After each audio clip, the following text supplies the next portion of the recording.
Om Shanti. Good morning. आज हम सुनेंगे 17 अगस्त 2020 के महावाक्य हैं बाबा के, जिसमें बाबा ने विशेष कहा, मीठे बच्चे, ज्ञान सागर बाप आए हैं ज्ञान वर्षा कर इस धरती को सब्ज बनाने। सब्ज माने हरा भरा करने। अभी स्वर्ग की स्थापना हो रही है, उसमें चलने के लिए दैवी संप्रदाय का बनना है। आज का प्रश्न है, सर्वोत्तम कुल वाले बच्चों का मुख्य कर्तव्य क्या है? एक उत्तम, आज बाबा ने कहा सर्वोत्तम कुल, सबसे उत्तम कुल कौन सा कहें, जो बाबा भी स्थापन कर रहा है। तो बाबा ने कहा सर्वोत्तम कुल वाले बच्चों का मुख्य कर्तव्य क्या है? उत्तर है, सदा ऊंची रूहानी सेवा करना। यहाँ बैठे व चलते फिरते खास भारत और आम सारे विश्व को पावन बनाना। श्रीमत पर बाप के मददगार बनना, यही सर्वोत्तम ब्राह्मणों का कर्तव्य है। और आज का गीत है मुरली का, जो पिया के साथ है उसके लिए ज्ञान की बरसात है ना। जो शिव बाबा के साथ रहेगा, आज हम दादियों के साथ, बड़ों के साथ रहते हैं, तो जहाँ भी रहेंगे तो ज्ञान की वर्षा होती रहेगी, अच्छी अच्छी बातें सुनने को मिलती। तो जो बाबा के साथ रहेगा उसके लिए भी ज्ञान की बरसात है। तो बुद्धि कैसी रहेगी? हरी भरी, उमंग उत्साह भरी, है ना, जहाँ हरियाली ही हरियाली होगी। अभी तो माया रावण के संग में रहे तो सब सूखा पड़ गया है ना, ना खुशी है, ना उमंग है, ना उत्साह है, तो सब खत्म हो गया। लेकिन बाबा के साथ आए तो हरियाली आ गई, ज्ञान वर्षा हुई। ऐसे भी प्रैक्टिकल में देखे, जहाँ पानी बरसता है तो कितनी हरियाली हो जाती, और पानी नहीं बरसता, सूखा हो जाता, तो पेड़ पौधे भी देखो सब मुरझा जाते हैं। तो यहाँ जब ज्ञान वर्षा होती है तो चेहरे भी क्या होते, वो भी मुस्कुराने लगते, खुश हो जाते सब। और ओम शांति। मीठे मीठे रूहानी बच्चों प्रति रूहानी बाप समझा रहे हैं, जो रूहानी बाप के साथ हैं, क्योंकि बाप है ज्ञान का सागर। कौन सा बाप? शिव बाबा। ब्रह्मा बाबा को ज्ञान का सागर नहीं कहेंगे, शिव बाबा, जिसको ही परमपिता परमात्मा कहा जाता है ना। एक है लौकिक जिस्मानी बाप, दूसरा है पारलौकिक रूहानी पिता, है ना। दो पिता हो गए, और शिव ब्रह्मा बाबा है अलौकिक पिता, है ना। तो जिस्मानी पिता वो शरीर का पिता, और रूहानी पिता वो आत्माओं का पिता। तो ये बड़ी अच्छी रीति समझने की बातें हैं, और ये ज्ञान सुनाने वाला है ज्ञान सागर। जैसे भगवान सबका एक है, वैसे ज्ञान भी एक ही दे सकते हैं। बाकी जो शास्त्र गीता आदि पढ़ते हैं, भक्ति करते हैं, वो कोई ज्ञान नहीं है, उनसे ज्ञान वर्षा नहीं होती है। शास्त्र पढ़ा, पुरानी बातें पढ़ी, तो उसमें क्या हुआ, तो सब देवी देवताओं की भी ग्लानि लिख दिया ना, तो उसमें वर्षा तो हुई नहीं। इसलिए भारत बिल्कुल ही सूख गया, कंगाल हो गया। क्योंकि जिन देवी देवताओं की हम पूजा कर रहे हैं, उनके नमन करते, उनके नाम का व्रत रहते, हाँ, एक तरफ महिमा गाते, दूसरी तरफ फिर ग्लानि करते, तो वैसे ही फिर हम बनते जा रहे हैं। इसलिए बाबा कहते कि उससे क्या हुआ, भारत बिल्कुल सूख गया, कंगाल हो गया। वह बरसात भी नहीं पड़ती तो देखो जमीन आदि सब सूख जाती है। अब वो है भक्ति मार्ग, उसको ज्ञान मार्ग नहीं कहेंगे। ज्ञान से स्वर्ग की स्थापना होती है ना। बाबा जो ज्ञान दे रहे, समझ दे रहे, उससे स्वर्ग की स्थापना हो रही। तो वहाँ हमेशा धरनी सब्ज रहती है ना। सतयुग में सब्ज माना हरी भरी रहती, कभी सूखती नहीं है। इसलिए सतयुगी दुनिया को क्या दिखाते, बहुत सुंदर सुंदर बाग बगीचे, हरियाली हरियाली, मन में भी हरियाली, बाहर भी हरियाली। तो आज सावन महीने में देखो हरियाली तीज भी मनाती माताएं, नहीं कईयों के यहाँ होता कि आज हरियाली तीज है, तो हरा हरा सब देखो मेहंदी भी लगाएंगी, माना खुशहाली ही खुशहाली। तो सतयुग में रोज ही खुशहाली थी, रोज हरा भरा सब जो रहता था। तो वहाँ धरती कभी सूखती नहीं है। यह है ज्ञान की पढ़ाई। ईश्वर बाप ज्ञान देकर दैवी संप्रदाय बनाते हैं। बाप ने समझाया है, मैं तुम सभी आत्माओं का बाप हूँ, परंतु मुझे और मेरे कर्तव्य को न जानने के कारण ही मनुष्य इतने पतित, दुखी, निधन के बन गए। आपस में ही लड़ते रहते। घर में बाप नहीं होता है, बच्चे लड़ते हैं तो कहते हैं ना तुम्हारा बाप है या नहीं है। इस समय भी सारी दुनिया बाप को जानती ही नहीं है। न जानने के कारण क्या हुआ, इतनी दुर्गति हो गई। जानने से सद्गति होती है। सर्व का सद्गति दाता एक है, उनको बाबा कहा जाता है। अच्छा, उनका नाम शिव ही है। उनका नाम कभी बदल नहीं सकता।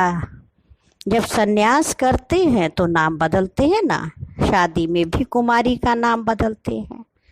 यह यहाँ भारत में रिवाज है, बाहर में ऐसा होता नहीं है। ये शिव बाबा सभी का माई बाप है। गाते भी है ना, तुम मात पिता हम बालक तेरे। भारत में ही पुकारते हैं कि तुमरी कृपा ते सुख घनेरे। तो घनेरे सुख माना बहुत ढेर सारे, बहुत सारे सुख मिल जाते शिव बाबा को पाने से।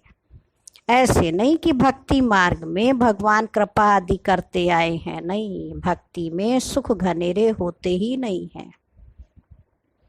बच्चे जानते हैं स्वर्ग में बहुत सुख है, वह नई दुनिया है, पुरानी दुनिया में दुख ही होता है। जो जीते जी अच्छी रीति मरे हुए हैं उनके नाम बदल सकते हैं, है ना। बाबा के बने तो पुराने देह, पुराने संबंध सब बदल जाते। जैसे दादियाँ अपनी आई तो लौकिक परिवार के भी कई दादियों के देखो आए, लेकिन वो अलौकिकता रही। जैसे ब्रह्मा बाबा की अपनी युगल भी थी, है ना, बहू भी थी, बेटी भी, सब आए, लेकिन वो अलौकिक रिश्ता हो गया। पुराना स्वभाव संस्कार जो भी था सब चेंज हो गया। तो बाबा कहते उसको कहते मरजीवा, है ना, मरे पुरानी दुनिया से फिर भगवान की गोद में जिए। तो बाबा कहते उनका नाम बदली कर सकते हैं जो मरजीवा बन गए।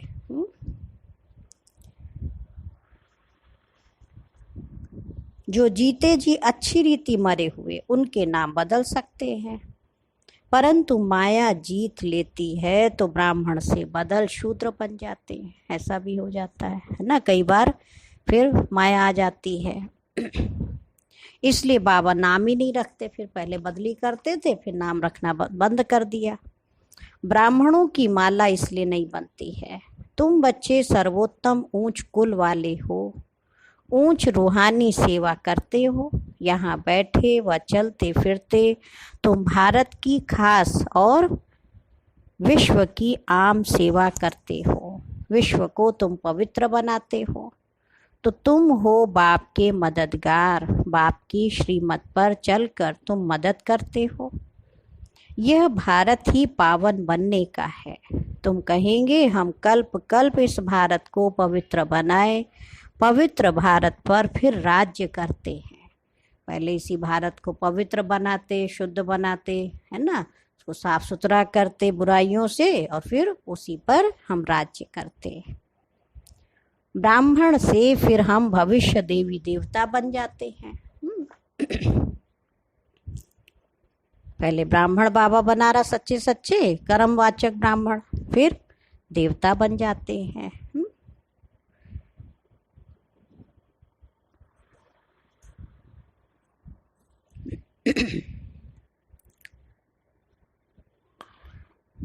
विराट रूप का चित्र भी देखो है। प्रजापिता ब्रह्मा के बच्चे ब्राह्मण ही ठहरे। ब्राह्मण तब होंगे कब? बाबा कहते जब प्रजापिता सम्मुख होगा तब ब्राह्मण कहलाएंगे। अभी तुम सम्मुख हो, तुम हर एक प्रजापिता ब्रह्मा की औलाद अपने को समझते हो। ये युक्ति है, औलाद समझने से भाई बहन हो जाते। जब ब्रह्मा के बच्चे बने तो आपस में क्या हो गए? भाई बहन। तो भाई बहन की कभी क्रिमिनल आंख नहीं होनी चाहिए। अभी बाप ऑर्डिनेंस निकालते हैं कि तुम 63 जन्म पतित रहे हो, अब पावन दुनिया स्वर्ग में चलना चाहते हो तो पवित्र बनो। वहाँ पतित आत्मा जा नहीं सकती, इसलिए ही मुझ बेहद के बाप को तुम बुलाते हो। आत्मा पतित ऊपर जा नहीं सकती, इसलिए शिव बाबा को कहते आप ही आओ, हमको फिर ले चलो पावन बनाकर। यह आत्मा शरीर द्वारा बात करती है। शिव बाबा भी कहते हैं मैं इस शरीर द्वारा बात करता हूँ। अगर ब्रह्मा तन का आधार नहीं लूँ तो कैसे बात करूँ? नहीं तो मैं कैसे आऊँ? मेरा दिव्य जन्म है। सतयुग में है दैवी गुणों वाले देवताएं और इस समय है आसुरी गुणों वाले मनुष्य। यहाँ के मनुष्यों को देवता नहीं कहेंगे, फिर खुद पवित्र है। बाबा कह रहे हैं फिर भल कोई भी हो, नाम तो बहुत बड़े बड़े रख देते हैं, है ना। मनुष्य है उनको देवता नहीं कह सकते। भले बड़े बड़े नाम श्री श्री श्री 108 जगत गुरु लिख देवे तो भी उनको देवता नहीं कह सकते। साधु अपने को श्री श्री कहते हैं और मनुष्यों को केवल श्री कहते हैं, क्योंकि खुद पवित्र हैं इसलिए श्री श्री कहते हैं। और शिव बाबा सारी दुनिया को श्री बनाने वाला, श्री माना श्रेष्ठ, उसके आगे एक भी श्री नहीं लगाया है तो मनुष्य ही ना। हाँ, आज के मनुष्य क्या भले कितने श्री लगावे, भल विकार में नहीं जाते परंतु विकारी दुनिया में तो है ना। तुम भविष्य में निर्विकारी दैवी दुनिया में राज्य करेंगे, होंगे वहाँ भी मनुष्य परंतु दैवी गुणों वाले होंगे। इस समय मनुष्य आसुरी गुणों वाले पतित हैं। इसलिए गुरु नानक ने भी कहा है मूत पलिति कपड़त होए, है ना। तो गंदे मैले कपड़ों को भगवान आके क्या कर रहे हैं? साफ करते हैं। गुरु नानक भी देखो बाप की महिमा करते हैं। तो सबसे ज़्यादा महिमा किसकी है? शिव बाबा की, है ना। तो अब बाप आए हैं स्थापना और विनाश करने, और जो भी धर्म स्थापक है वो सिर्फ धर्म स्थापन करते हैं और धर्मों का विनाश नहीं करते हैं ना। विनाश का काम केवल शिव बाबा का है, जो अनेक धर्मों का विनाश एक सत्य धर्म की स्थापना करते हैं। अभी बाप वृद्धि को बंद करते हैं। हाँ, काम इस गंदी दुनिया की वृद्धि नहीं करनी है, एक धर्म की स्थापना और अनेक धर्मों का विनाश करा देते हैं। ड्रामा अनुसार ये होना ही है। बाबा कहते हैं मैं आदि सनातन देवी देवता धर्म की स्थापना कराता हूँ, जिसके लिए तुमको पढ़ाता हूँ। सतयुग में अनेक धर्म होते ही नहीं है। ड्रामा में इन सब के वापस जाने की नूंद है। नूंद माने भरा हुआ रिकॉर्ड है। इस विनाश को कोई टाल नहीं सकते। विश्व में शांति तब होती है जब विनाश होता है। इस लड़ाई द्वारा ही स्वर्ग के गेट खुलते हैं। यह भी तुम लिख सकते हो कि यह महाभारी लड़ाई कल पहले भी लगी थी। तुम प्रदर्शनी का उद्घाटन कराते हो तो ये लिखो कि बाप परम धाम से आए हैं हेवन का उद्घाटन करने। बाबा कहते हैं मैं हेवनली गॉड फादर हेवन का उद्घाटन करने आया हूँ। और कैसे बना रहा हूँ हेवन? बच्चों की ही मदद लेता हूँ स्वर्गवासी बनाने के लिए। इतनी सब आत्माओं को पावन नहीं तो कौन बनाएगा? इतनी सब आत्माओं को पावन कौन बनाए? एक सिवाय शिव बाबा के ढेर आत्माएं हैं। घर घर में तुम ये समझा सकते हो भारतवासी तुम सतो प्रधान थे, फिर 84 जन्मों के बाद तमो प्रधान बने हो। अब फिर सतो प्रधान बनो। तो मन मना भव। बाबा क्या कहते, मन ही मन से शिव बाबा के हो जाओ।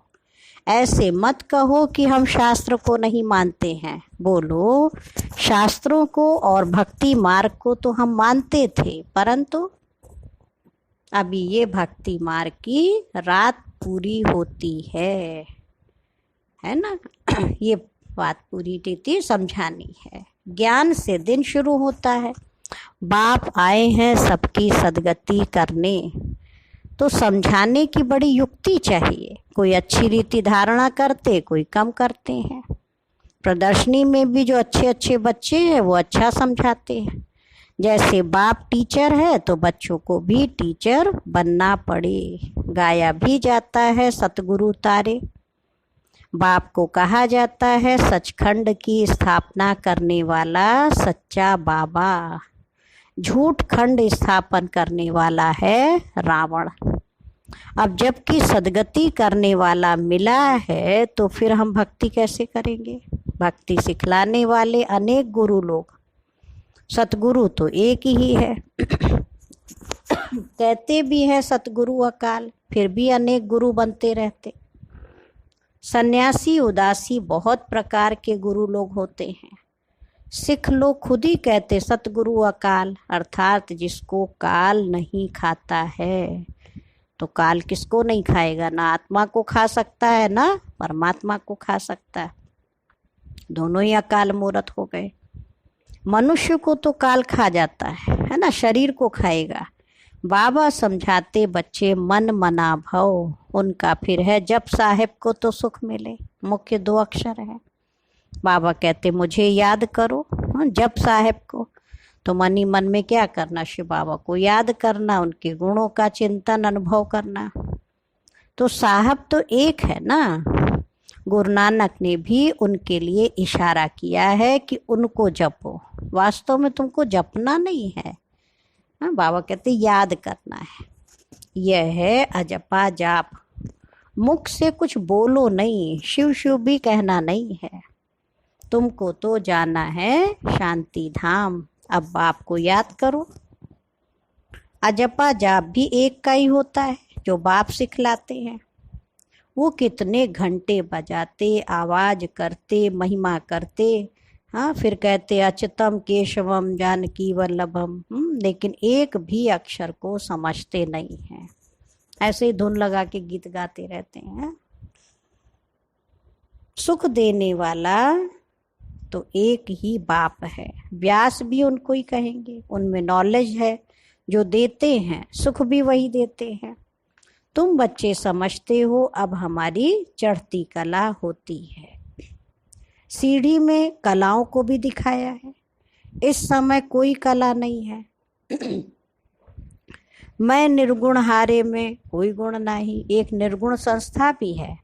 अब बाप कहते हैं बालक तो महात्मा मिसल होता है, उनमें कोई अवगुण नहीं है।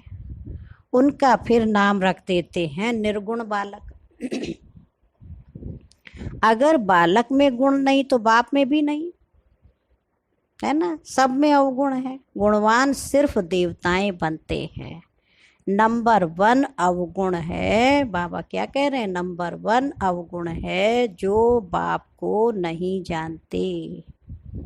और दूसरा अवगुण है जो विषय सागर में गोता खाते हैं। तो 2 अवगुण हो गए ना। तो इनको निकालने शिव बाबा आया। बाबा कहते बच्चे आधा कल्प तुमने गोता खाया है, अब मैं ज्ञान सागर तुमको क्षीर सागर में ले जाता हूँ। मैं तो क्षीर सागर में जाने के लिए तुमको शिक्षा देता हूँ। मैं इनके बाजू में आकर बैठता हूँ। ब्रह्मा बाबा की आत्मा, उनके बाजू में शिव बाबा बैठ जाते। जहाँ आत्मा रहती है मैं स्वतंत्र हूँ, कहाँ भी आ जा सकता हूँ। तुम पितरों को खिलाते हो तो आत्मा को खिलाते हो ना। पितृपक्ष होता है ना, तो फिर पितरों को बुलाएंगे। हाँ, कोई ब्राह्मण में उसको आवाहन करेंगे। तो देखो वो आत्मा आती, पहले तो आती थी। बाबा कह रहे जैसे वो आत्मा आती है ऐसे मैं भी आता हूँ। अब शरीर तो भस्म हो जाता, उनको तो देख भी नहीं सकते, समझते फलाने की आत्मा का श्राद्ध है, आत्मा को बुलाया जाता है। अब ये भी ड्रामा में पार्ट है, कभी आती कभी नहीं भी आती है, कोई बताते हैं कोई नहीं भी बताते हैं। तो यहाँ भी आत्मा को बुलाते हैं, आकर बोलती है, परंतु ऐसे नहीं बताती कि फलानी जगह जन्म लिया है।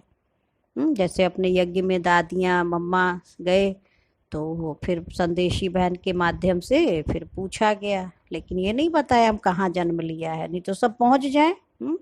हाँ, सिर्फ इतना कहेगी कि हम बहुत सुखी हैं, अच्छे घर में जन्म लिया है, अच्छे ज्ञान वाले बच्चे अच्छे घर में जाएंगे और कम ज्ञान वाले कम पद पाएंगे। बाकी सुख तो है। राजा बनना अच्छा है या दासी बनना अच्छा है, क्या कहें? कहने में तो फिर सर्वेंट ही आएगा ना, नौकर हैं। तो राजा बनना है तो इस पढ़ाई में लग जाओ। दुनिया तो बहुत गंदी है। बाबा क्या कह रहे हैं? दुनिया के संग को कहेंगे कुसंग, एक सत का संग ही पार करता है और बाकी सब डुबोते हैं। बाप तो सबकी जन्म पत्री जानते हैं ना। यह पाप की दुनिया है, तब तो पुकारते हैं और कहीं ले चलो। अब बाबा कहते मीठे मीठे बच्चों, मेरा बनकर फिर मेरी मत पर चलो। ये बहुत गंदी दुनिया है, करप्शन है, लाखों करोड़ों रुपयों की ठगी होती है। अब बाप आए हैं बच्चों को स्वर्ग का मालिक बनाने। तो क्या होना चाहिए? अथाह खुशी होनी चाहिए ना बच्चों को। बाबा स्वर्ग का मालिक बनाने आए।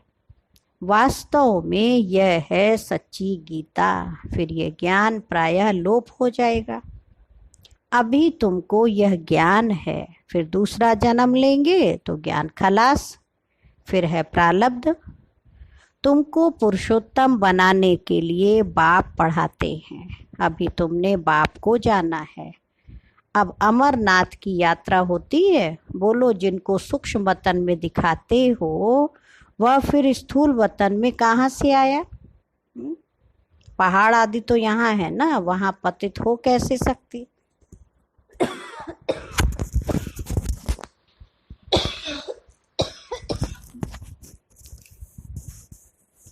जो पार्वती को ज्ञान देते, हाँ बाबा कह रहे यहाँ ऊपर कोई पतित थोड़े हो सकते हैं। जो पार्वती जी को ज्ञान दिया, हाँ ज्ञान उसको दिया जाता जो अज्ञान में है। बर्फ का लिंग बैठ हाथ से बनाते, वो तो कहाँ भी बना सकते। मनुष्य कितने धक्के खाते हैं, समझते नहीं कि शंकर के पास पार्वती कहाँ से आई जो उनको पावन बनाएंगे। शंकर कोई परमात्मा नहीं, वह भी देवता है। हाँ, मनुष्यों को कितना समझाया जाता है फिर भी समझते नहीं। शंकर जी भी पुत्र हैं ना शिव बाबा के, तो देवता है।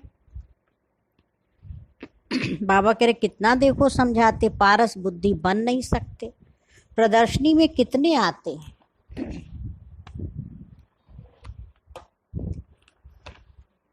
कहीं प्रदर्शनी मेले करते, कितने लोग आते देखने के लिए। कहेंगे नॉलेज तो बहुत अच्छी है, सबको लेनी चाहिए। अरे तुम तो ले लो, कहेंगे हमको फुर्सत ही नहीं है। प्रदर्शनी में यह भी लिखना चाहिए कि इस लड़ाई के पहले बाप स्वर्ग का उद्घाटन कर रहे हैं, विनाश के बाद स्वर्ग के द्वार खुल जाएंगे। बाबा ने कहा था हर एक चित्र में लिखो पर पारलौकिक परमपिता परमात्मा त्रिमूर्ति शिव भगवान वाच।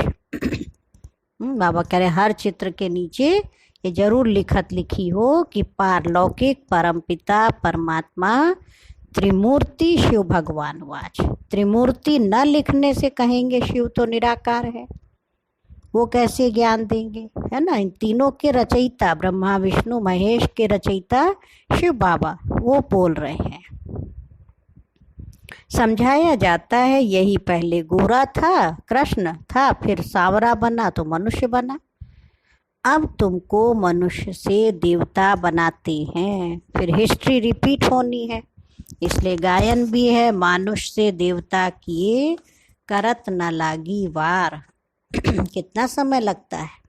निश्चय होने में 1 सेकंड। फिर सीढ़ी उतर मनुष्य बनते हैं, फिर बाबा आकर देवता बनाते हैं। बाप कहते हैं मुझे आना पड़ता है, कल्प कल्प कल्प के संगम युगे आता हूँ। युगे युगे कहना रॉन्ग है। बाबा क्या बातें? कल्प के संगम पर, है ना। तो कल्प हुआ 5000 साल का और युग तो 1250 वर्ष का, है ना। तो बाबा पूरे 5000 वर्ष के बाद आते, चारों युग जब बीत जाते उसको कहते पुरुषोत्तम संगम युग। तो बाबा कह रहे युगे युगे कहना ये रॉन्ग है। मैं संगम युग पर आकर तुमको पुण्य आत्मा बनाता हूँ, फिर रावण तुमको पाप आत्मा बना देते हैं। बाप ही पुरानी दुनिया को नई दुनिया बनाते हैं। ये सब बातें समझने की हैं।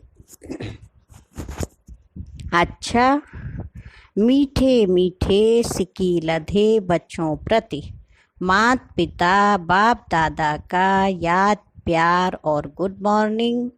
रूहानी बाप की रूहानी बच्चों को नमस्ते। हम रूहानी बच्चों की माता पिता बाप दादा को याद प्यार नमस्ते और गुड मॉर्निंग। शुक्रिया बाबा, शुक्रिया। बेहद दिल से मीठे बाबा का शुक्रिया। धारणा के लिए मुख्य सार है, फर्स्ट पॉइंट है बाप के समान टीचर बनना है। जैसे शिव बाबा परम शिक्षक, बाबा कह रहे ऐसे बाप समान टीचर बनना। बड़ी युक्ति से सबको इस झूठ खंड से निकाल सच खंड में चलने के लायक बनाना है। सेकंड पॉइंट है दुनिया का संग कुसंग है, इसलिए कुसंग से किनारा कर एक सत का संग करना है। ऊंच पद के लिए इस पढ़ाई में लग जाना है, एक बाप की मत पर ही चलना है।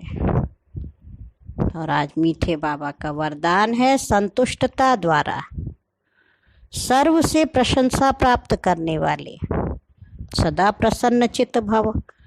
जो आत्मा संतुष्ट होती है वो देखो सबके प्रशंसा की पात्र बन जाती है। स्पष्टीकरण है संतुष्टता की निशानी प्रत्यक्ष रूप में प्रसन्नता दिखाई देगी, और जो सदा संतुष्ट व प्रसन्न रहते हैं उनकी हर एक प्रशंसा अवश्य करते हैं। तो प्रशंसा प्रसन्नता से ही प्राप्त कर सकते हो, इसलिए सदा संतुष्ट और प्रसन्न रहने का विशेष वरदान स्वयं भी लो और औरों को भी दो, क्योंकि इस यज्ञ की अंतिम आहुति सर्व ब्राह्मणों की सदा प्रसन्नता है। कभी कभी प्रसन्न नहीं, बाबा करे सदा प्रसन्नता। जब सभी सदा प्रसन्न रहेंगे तब प्रत्यक्षता का आवाज गूंजेगा, अर्थात विजय का झंडा लहराएगा। और आज का स्लोगन है डायमंड बन। डायमंड बनने का मैसेज देना ही डायमंड जुबली मनाना है। तो आज का स्वमान भी याद रखेंगे, मैं आत्मा सदा प्रसन्न चित्त हूँ। अच्छा, अभी हम सुनेंगे दादी प्रकाश मणि जी से मिली हुई अनमोल शिक्षाएं विशेष स्मृति दिवस निमित्त। पहली पॉइंट है हमारा फाइनल पेपर है। दादी जी ने कहा पहला हमारा फाइनल पेपर है नष्टो मोहा स्मृति लब्धा। इस पेपर में वही पास होता जिसकी नज़रों में सदा एक परमात्मा बाप ही दिखाई पड़ता है। अगर अंदर में रहता कि यह मेरे संबंधी, मेरी प्रॉपर्टी, मेरी योग्यता, यह मैं और मेरा नष्टो मोहा बनने नहीं देता है। तो जहाँ मैं है वहाँ निर्माणता आ नहीं सकती, वह नव निर्माण का कार्य भी नहीं कर सकते।